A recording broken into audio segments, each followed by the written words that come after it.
So, hello mga kabangag. I bought something for myself and yes, kung nakikita nyo naman, Sunnies. Thank you, Sunnies. And this is the first box. Yan. So, makikita nyo kung ano yan. Yan yung number 1 na loop. Yes. I'm so excited to open it and also papakita ko sa inyo yung iba't ibang part ng Sunnies Plus. And number 1 yung loop. Yan yung loof, yung hawakan na mismong bottle. And after that is yung yan, yung kanyang boot. Grabe yung boot nung Sunny Plus. Kung i-rate ko to is siguro nasa 8/10. Grabe, napaka silicone. And then grabe, ang kintab and glossy. Nakaka-amaze. And after that, yung isa pa is yung kanilang cup. Yes, yung cup or yung takip. Made ito or inspired ito sa pebble cup or pebble stone kasi yung hawakan niya is look like pebble. Ayun na nga na bahing na ang bakla. So ang ganda, diba? O may pa-flex pa ng polish. And then yan, ang ganda ng pagka-green. Grabe yung green na color. And last one is the bottle. Yung mismong bottle niya. Bali, nabili ko siya ng 1195. Ang inclusion niya is yung boot. And then, yung bottle niya is nasa 25 ounce. And then, grabe, super worth it kasi first time ko magka-Sunny Plus and also excited ako para gamitin to every time going to outdoor activity like trabaho. At the same time, yung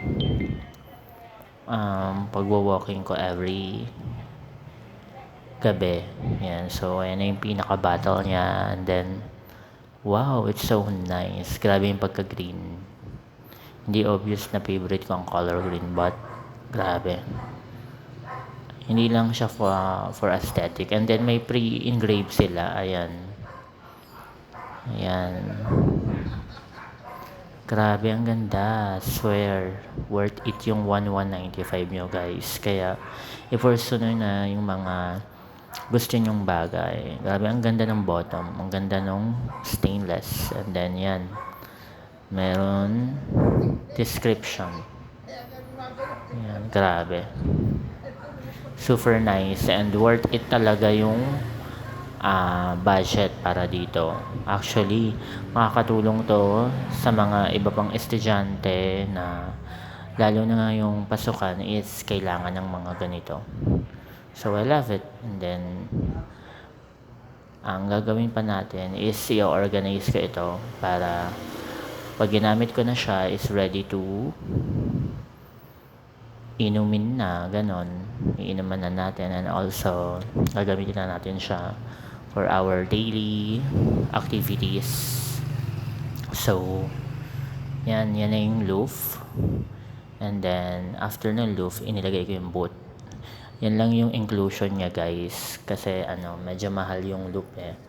Yung loop actually, parang, kung bibilin mo siya is, nasa 100 plus something. And then, yung pebble cup is nasa 300 something. Grabe, kaya ingatan mawala. Diba? Ang ganda. It's not only for aesthetic but is for me essential na rin talaga yung mga tumbler nowadays kasi charot, especially pag kailangan nating uminom, nauuhaw tayo, syempre yung tubig. So kasama na yan sa daily life natin. So that's it. That's my tumbler. And ayun yung final look niya. And bibigay ko dito sa video o i-add ko yung final look ng tumbler. Grabe na-amaze ako. In love yarn. Grabe. Hindi ko ma-imagine na meron akong tumbler. As, that's it. So guys, dito sa pagtatapos ng ating video and pine-prepare ko na and binabalik ko na yung boxes dun sa paper bag and syempre keep our things and keep our Mother Earth healthy and kakailanganin pa natin yan sa susunod. So thank you Sunnies, thank you for everything and I hope nag-enjoy po kayo sa panonood ng aking video and sana wag magsasawa. Thank you for supporting me mga kabangag and I hope lagi kayong ingat. Thank you so much. Bye bye bye.